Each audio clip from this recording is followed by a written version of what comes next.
আসসালামু আলাইকুম। সবাই কেমন আছেন? আশা করি সবাই ভালো আছেন। আমি আল্লাহর অশেষ রহমতে ভালো আছি। তো আজকে আমি অনেক দিন পর আপনাদের মাঝে একটা ভিডিও ধারণ করছি। তো ভিডিওটা হচ্ছে আমার কক্সবাজার যাত্রাপথ দিয়ে।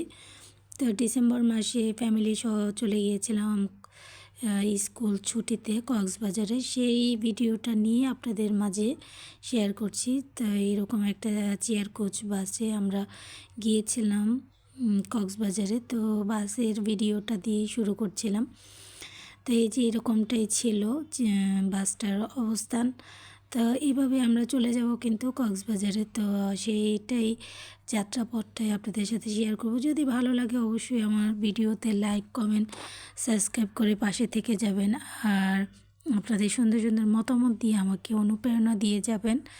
তো এই তো বাসের অনেকটা একদম আমরা প্রথম যাত্রী ছিলাম, কারণ আমরা সবাই বাসা থেকে 6টা নাগাদ রওনা দিয়েছিলাম। তো আসলে আমি ভেবেছিলাম যে নাইটের যে বাসগুলো চলে সেই বাসগুলোতে যাওয়ার জন্য, কিন্তু ফ্যামিলির আদার্স মেম্বাররা বলছিল যে কুয়াশা থাকতে পারে, তো একটু রিস্ক হবে।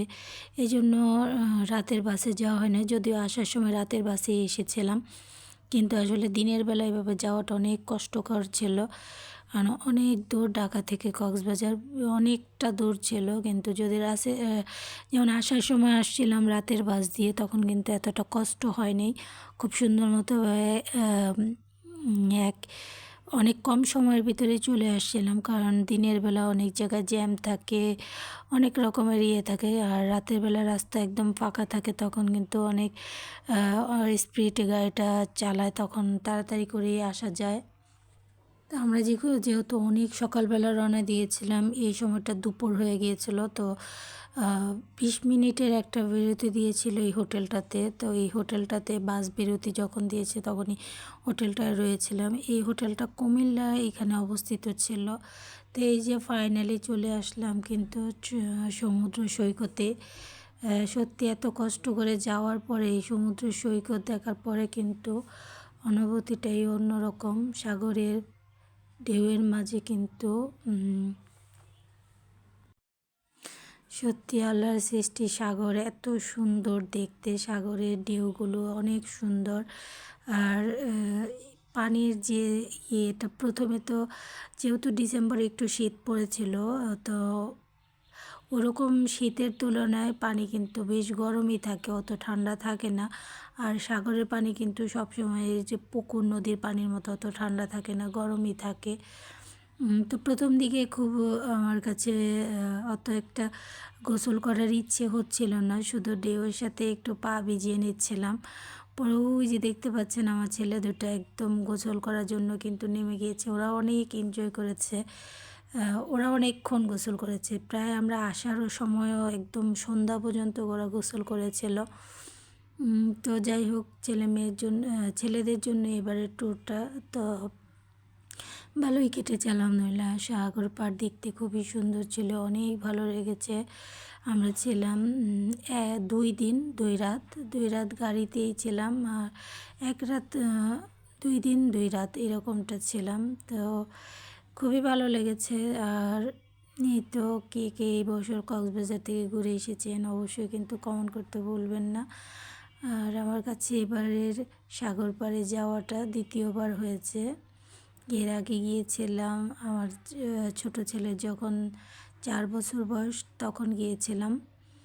আর এই যে এবার গিয়েছে, খুবই ভালো লেগেছে। তবে এর আগের বার শুধু কক্সবাজারে গিয়েছিলাম, এবার হিমছড়িতেও গিয়েছি। হিমছড়িও আপনাদের মাঝে শেয়ার করব। এই যে দেখুন কত সুন্দর। আর আমি আসলে যখন গিয়েছিলাম তখন ওইভাবে ভিডিও আপলোড করার চিন্তাধারা আমার এভাবে ছিল না। আমি জানি না ভিডিও কেমন হয়েছে, যদি ভুল ত্রুটি হয়ে থাকে অবশ্যই আপনারা একটু ক্ষমাশূন্য দৃষ্টি দেখবেন। আসলে আমি ক্যামেরা কোন অ্যাঙ্গেলে ধরছি বা কী করছি সেটাও আমার মনে নেই। আর ওই যে ওখানে প্রায় স্পিড বোটে করে একদম সাগরের মাঝের দিকটায় চলে গিয়েছিলাম, আমিও উঠেছিলাম, খুবই ভালো লেগেছিল। মনে হচ্ছে একদম সাগরের মাঝে চলে এসেছি, খুবই ভালো লেগেছে। তো এটা একটা অন্যরকম অনুভূতি যে সাগরের ভিতরে এভাবে স্পিড বোট দিয়ে ঘোরাটাও তো খুবই ভালো লেগেছে। এরপর ঘোড়ায়ও চড়েছিলাম। ঘোড়া চড়ার অনুভূতিটাও একটু অন্যরকম ছিল। আর এই যে বিশাল বিশাল ঢেউগুলো যখন আছড়ে এসে পায়ের ধারে পড়ে তখন কিন্তু খুবই অন্যরকম একটা সাগরের পানির ছোঁয়া, খুবই সুন্দর, অনেক ভালো লেগেছিল, খুবই ভালো লেগেছিল এভাবে সাগরের পাড়ে দিনগুলো কাটাতে। মাঝে মধ্যে তো ইচ্ছে করছিল যে ওই দিকটাই থেকে যাই, এত সুন্দর, অনেক সুন্দর ছিল এই যে সাগরের পাড়ে। কিন্তু আমি এখানটাতে প্রথম দিকে ভেবেছিলাম কিছু ঝিনুক টিনুক করানো জানে, কিন্তু এখানটাতে কোনো ঝিনুক বা কিছুই পাওয়া যায় না। তবে অন্য সাইডগুলো থেকে হিমছড়ির দিকটাতে কিছু ছোট ছোট ঝিনুক পাওয়া যায়। যাই হোক, জেলফিশ কখনো আমি দেখিনি সচক্ষে, জেলফিশও এবার দেখে নিয়েছিলাম, কারণ আমরা হিমছড়ির দিকে অনেক দূর একা একা আমরা আমার ছোট পরিবার নিয়ে অনেক দূর হেঁটেছিলাম। তখন জেলেরা যখন মাছ ধরে টেনে আনছিল তখন কিন্তু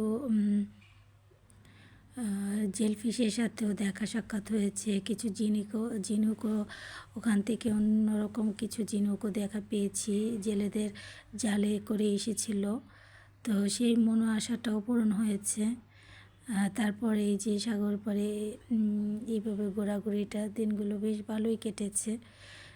আমার ভিডিওটা যদি ভালো লাগে অবশ্যই কিন্তু লাইক কমেন্ট করতে ভুলবেন না। আর ভুল ভ্রান্তি থাকতে পারে আজকের ভিডিওতে, তাই সবার কাছে ক্ষমা দৃষ্টি আকর্ষণ করছি।